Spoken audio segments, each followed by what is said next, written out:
What happens when two seasoned business leaders get together? They talk shop, of course. Sit back and listen in as Scott DeLong and Vince Moiso share from their experience around current issues facing executives, entrepreneurs, and their leadership teams. The CEO Podcast starts now.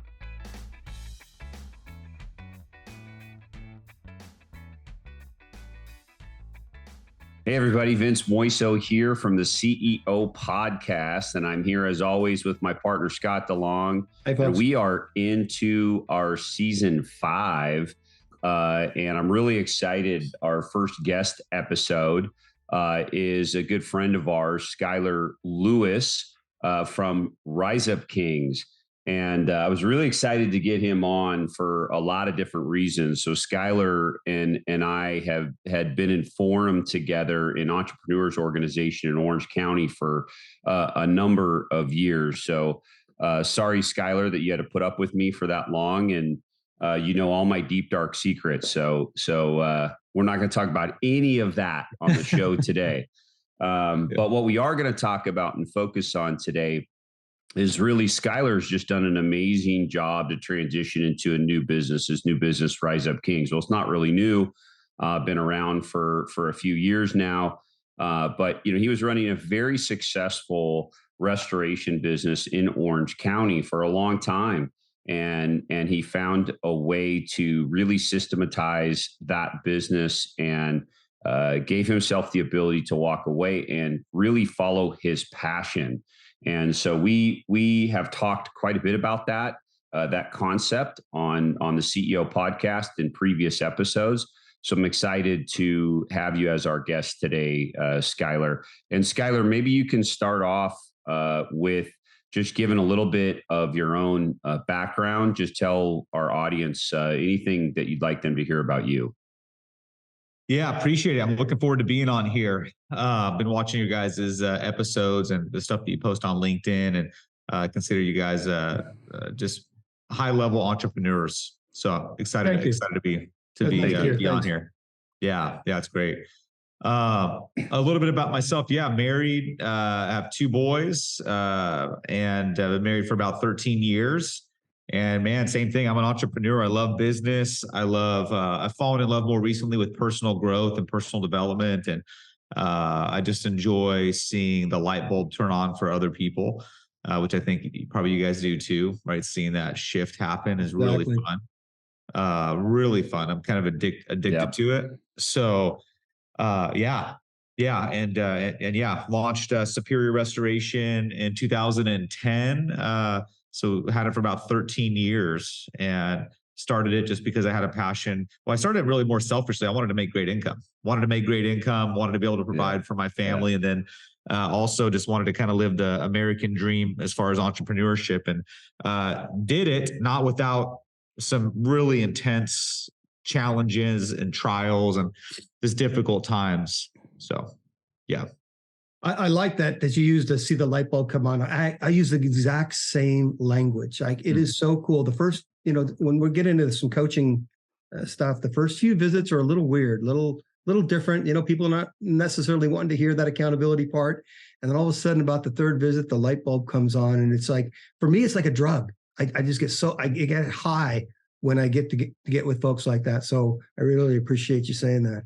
Yeah. Yeah. Another thing that you just mentioned, and I've heard you mention before, which is, starting Superior Restoration to provide yourself that financial freedom, right?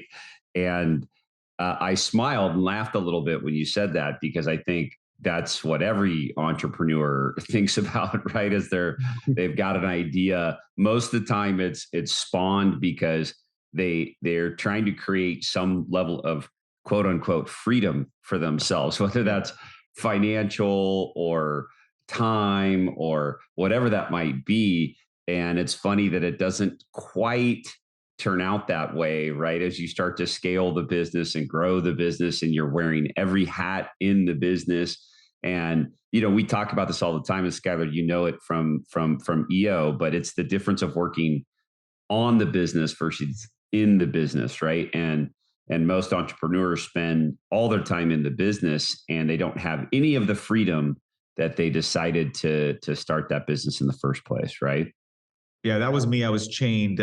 It's just ironic how the thing that we think is going to get us the freedom becomes the thing that ends up trapping us. And so it's just really, it kind of can be a difficult challenge, right? So there's so many entrepreneurs that are chained to their business that are that they can't get away. And I talk about it in my book that people, their friends have less responsibilities and more freedom than they do. So their friends that have jobs, right? So their jobs end at 5 or 6, and then they can focus on their family. Yet entrepreneurs, it's just always on their mind, and the challenges, the struggles, payroll, marketing, the industry shifting and evolving, like all of it can just weigh on CEOs and on founders. And there's a better way though. There's a better way to run businesses where it doesn't create that level of intensity and stress, and where you can actually gain freedom. So don't you think that that's kind of mandatory though at the beginning, that stress ends up happening? I mean, you can't just day one start hiring the A player that you think, because finances are tight, the money's going back into the business and all those things. So I think, you got to get used to a little bit of that stress, both financial and time stress. They're both there. You're not getting from either at the beginning. Totally. And that's why the startups are a grind. Like launching a new company, when I have buddies that have sold companies and they're excited to get back in business, I'm like, are you ready to put in the work? Because the initial, to get the momentum built is a grind. I mean, there's no easy way around it. It's just going to take a lot of work to get something up and going and to really create some momentum for it. So I agree 100%. But that mentality, right? I said several years ago after I sold a business that I'm never doing another startup. And then in about 12 months, I started feeling it, and I started another startup. And I don't know what it was about that internal of the entrepreneur that we kind of need that piece. And we can't help ourselves, right? Skylar, it's funny because I was talking to, I was with a group of EOers, and we were talking about that very subject. And I remember one of the guys made a comment. He just did an experience share about, he was so frustrated because his business it was at the beginning stages, right? He was in the first year or two, and his business just was not taking off the way that he had planned or envisioned for it to really take off. And then he joins EO, and he's talking to these other entrepreneurs, just like you mentioned, guy selling his business, another guy selling his business, another guy he's talking to is super successful. Then he started to ask the right question. How long have you been in business? First guy says 12 years. Second guy says 15 years. Next guy says 25 years. So I think the point of that is you laugh because it dawned on him, the light bulb was, oh shit, this is going to take me a while. And so let's get clear for the listeners here today. 13 years for Superior Restoration, right? And that didn't happen overnight. The success doesn't happen overnight. Those are very rare. It can happen, of course, but it's very rare. It is a grind, is what you said. It is. So talk about that. Talk about the journey. This is what I'd love to hear from you. Talk about that journey. Talk about the journey of getting Superior Restoration to the point that you're ready to sell it, right? And what it took to get there, and more importantly, get it to a point where you could start up Rise Up Kings and follow your passion. Yeah, that's great. And I think when I first started Superior, I had a vision. I think a lot of entrepreneurs do. I had a vision of the company eventually running itself. Like for some reason, I'm like, you know what? I'd love to get this thing to where it could run itself, and actually I could gain that freedom. And so I remember I was about 2 years into the business. And it was actually a carpet cleaning company. We started out as a carpet cleaning company, bought a carpet cleaning van, started doing door-to-door flyers, like the little, coupon flyers. Me and Jessica would go knock on doors, and we'd hustle to really get this thing moving. We bought a truck mount, carpet cleaning van, and had grown it. We were about 2 years in, and we were one of the largest carpet cleaning companies in Temecula. Because I have some previous marketing experience. I know marketing well. I'm willing to put in the work. And we had a small team, maybe around 10, 12 people. And we had we had got the business. We had a manager that was running it. Her name was Nikki, and we got the business to a place where it was it felt like it was running itself. And so I decided, you know what, I think we can start going on vacations now and start like we could start having some fun. And so I told Jessica, we booked like I think it was a 7 or a 9 day cruise. Went on this cruise, and then as we were on the cruise, I was just talking with her. I'm like, you know what, babe? Like, Nikki, like, we're just talking about our team in the future, and we're just like assessing our different team members. And I said, well, how do you feel about Nikki? Her real name was Nicola. And I'm like, do you fully trust Nikki? And she's like, not completely. There's just something about her. I don't know what it is. And I said, I feel the same way. I maybe trust her 95%. And I said, so here's the deal. Like, I don't want to have anybody on our team that we don't completely trust. Like I've done that before, and I've come into the office before with a previous company where I wasn't like, I didn't like coming in the office because I kind of didn't like some of the people, and I didn't fully trust some people. So I said, I'm not willing to do that again. And so I said, I think we need to move on from her, even though she was helping to run the whole thing. And so we get back, I fire her immediately because I couldn't get past that fact that we just couldn't fully trust her. And there was just something about her. It's just intuition. And so then a couple of weeks later, Stephanie, who was our assistant at the time, moves into that office manager role. And she walks in our office. She's got this look on her face, like this like dreadful look on her face. She's like, Skylar, I don't know how to tell you this, but I think Nikki was embezzling money from you guys. I was going through and calling all the clients, and all of them have said they've already paid their final bill, but we don't have record for the final bills being paid at all. And so as we dug in that next couple of days, we realized Nikki had actually started a PayPal account called Superior Cleaning and was calling the clients up and saying, hey, by the way, our credit card machine is down.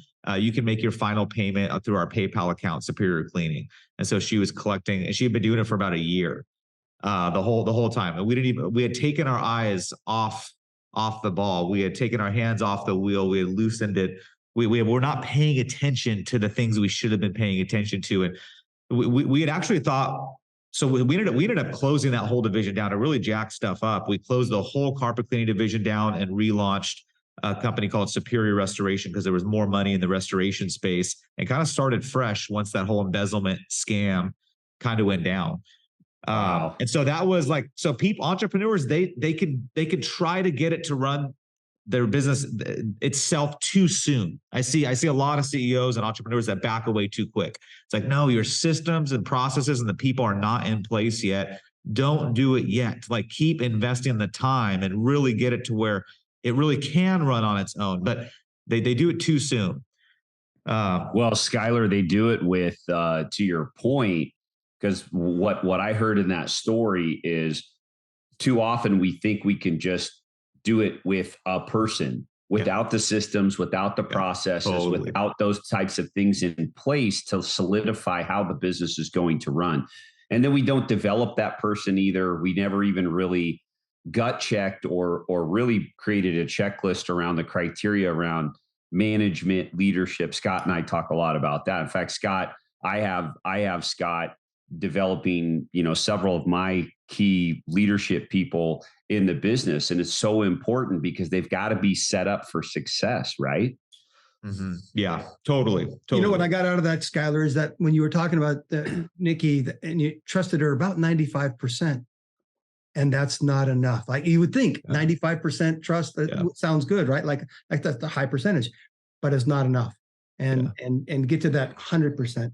So let's take a step back then. So what does it take to develop that trust 100% so that you can take 9 days off and go on a cruise?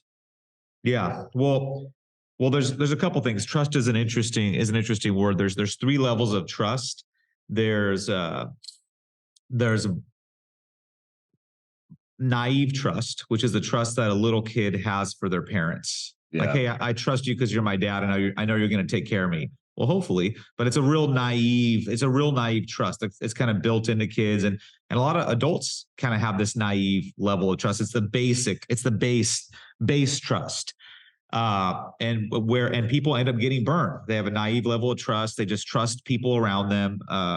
and they end up getting burned. And then there's the blind trust, which is saying, hey, I trust, like I got to know you, and now I trust you, like, because I can tell you're I can tell you're a good quality person and have good character. But then they take their eye off that person.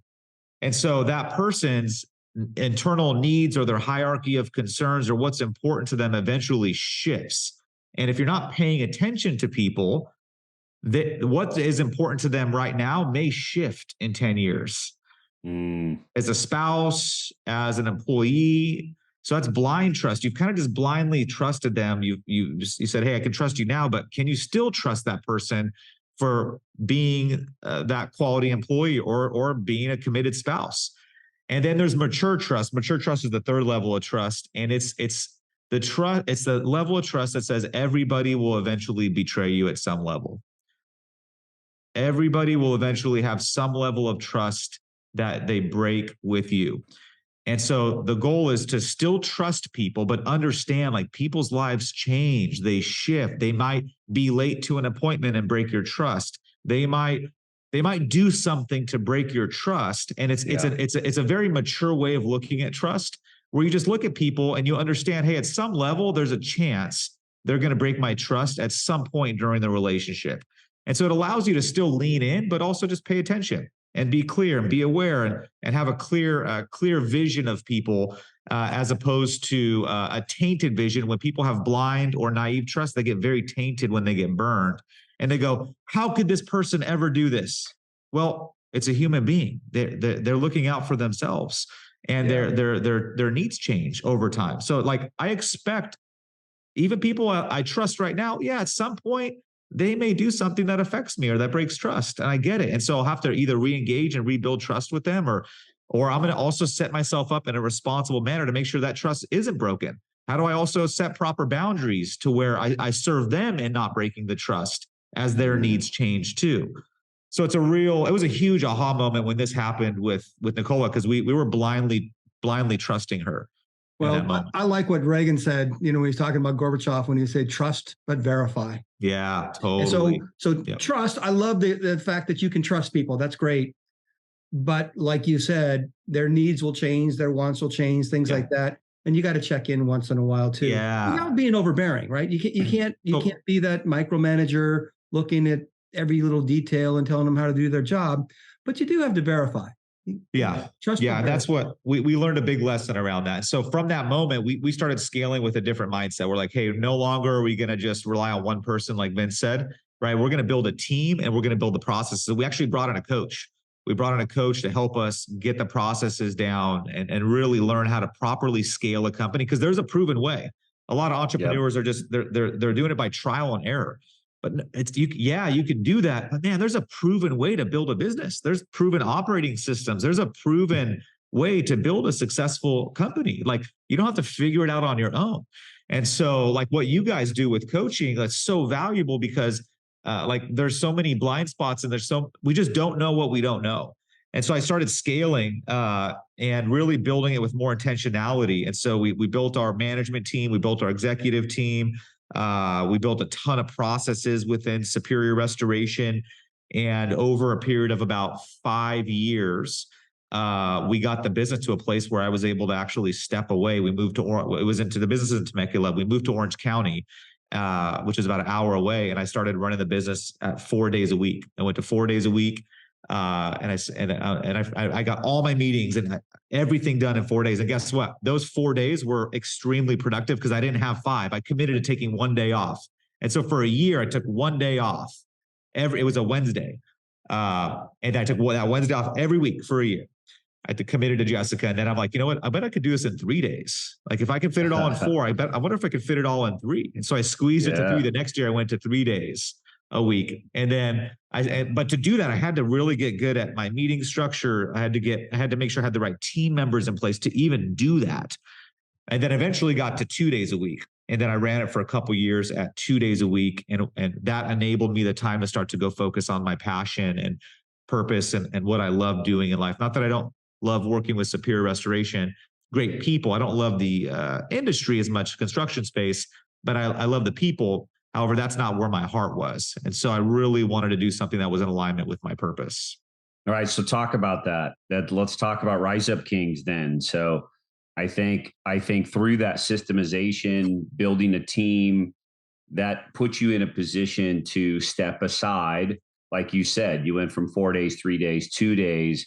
Now all of a sudden this opened up a world of time. And I talk a lot about time because that's the thing you don't get back, right? Like it's pretty finite asset, and you only have so much of it, and you got to figure out what you're going to do with it. And so you said, I have this time, and you clearly had, obviously we were informed together during this time. So I know a lot about this, and I felt your energy. I felt your passion, and it was growing, and you had this idea, and you said, I'm going to put this event on.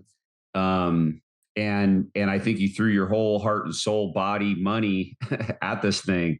So talk about that for a little bit. Talk about where it started, and then talk about where it's at now. Yeah, cool. I love it, man. Yeah, that first event was wild. So I decided I just felt a calling to help specifically work with faith-based entrepreneurs or Christian entrepreneurs. There's just a kind of a gap in the market where there was some needs there that weren't being met. And when I was growing the company, man, I really struggled with balance. No such thing as perfect balance, but I would continually go focus on my business, but then my marriage would end up struggling. And then I'd go focus on my marriage, but then my business would struggle. And it was just really confusing. I'm like, there's got to be a better way to doing this whole thing. And then I would focus on my faith, but then business would pull me away. Then I got my kids, and I got my fitness and health, and we have all these things we're balancing. And so I eventually started building out like a process for that. I'm a big tracker. I track everything. So I started tracking my workouts, everything on a spreadsheet. It was funny. I actually met with Mark Moses like 4 or 5 years ago, and we had lunch, and we were talking about tracking, and he mentioned like he tracks intimacy, and on a spreadsheet. I'm like, no way. I'm like, I track intimacy. I track how often I have sex with Jessica, because there's a saying, whatever you track improves. There's a lot of sayings tied into that, very similar. So I believe whatever you track improves. So if I want to start tracking something, it's going to improve. So I started tracking sex because I wanted to have more sex in my marriage, or I wanted to have more intimacy, more passion, more connection. And I could tell different correlations as I was tracking that. But anyway, so I built this whole process to stay balanced. And I'm like, man, I got to teach more men how to do this. Like, how do you scale a company but still have incredible passion in your marriage? And so so I built this whole process. I said, I'm going to do an event, a 3-day event. And it was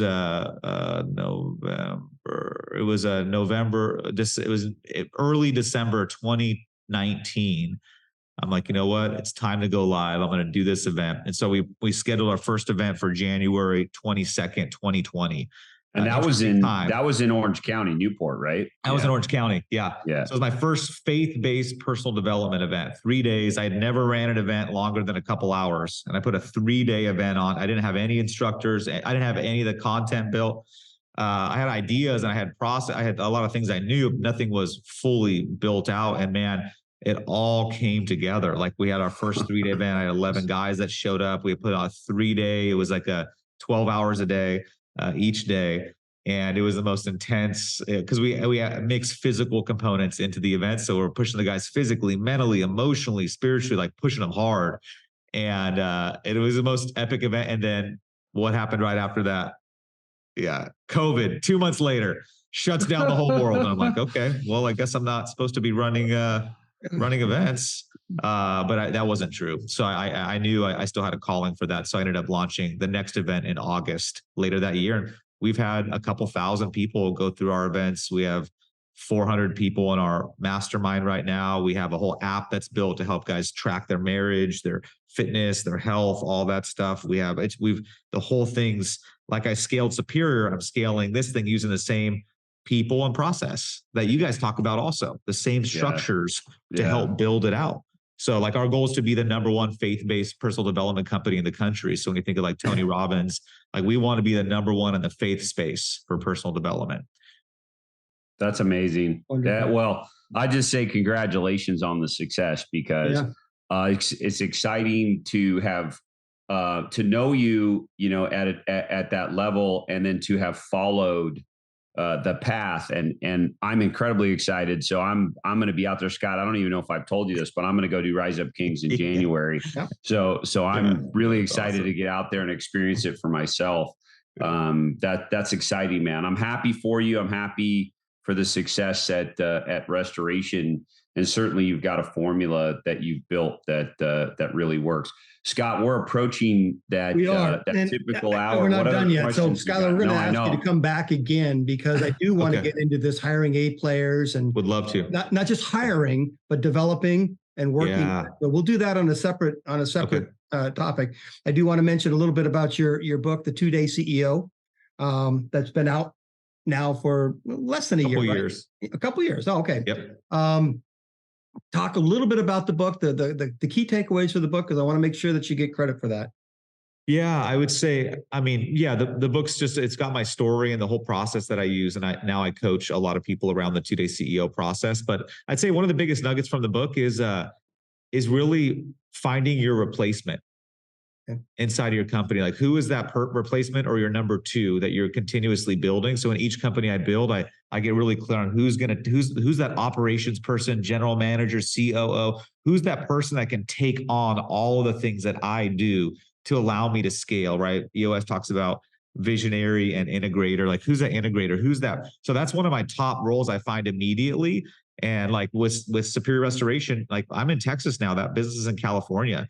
So I work on it a couple hours a month actually now, and my whole executive team. But I have Stephanie, who's that integrator, operations person. That was the assistant that I actually promoted, that took over Nikki's role, and I built her up. Now she's running a $13 million company by herself with her executive team. And so it's just a cool story. But anyway, for entrepreneurs watching this, like, find that person you can build and scale and grow, that they can take over your role or take over the operational side of the business. Someone that's high level, high capacity, like a true A player. So that's a huge part of the book, is how do you build, how do you help grow someone like that? Wonderful. So there's a couple places people can contact you. One is at Skylar@riseupkings.com. Yeah. So that's the email. And then also on his website, www.2daysceo.com.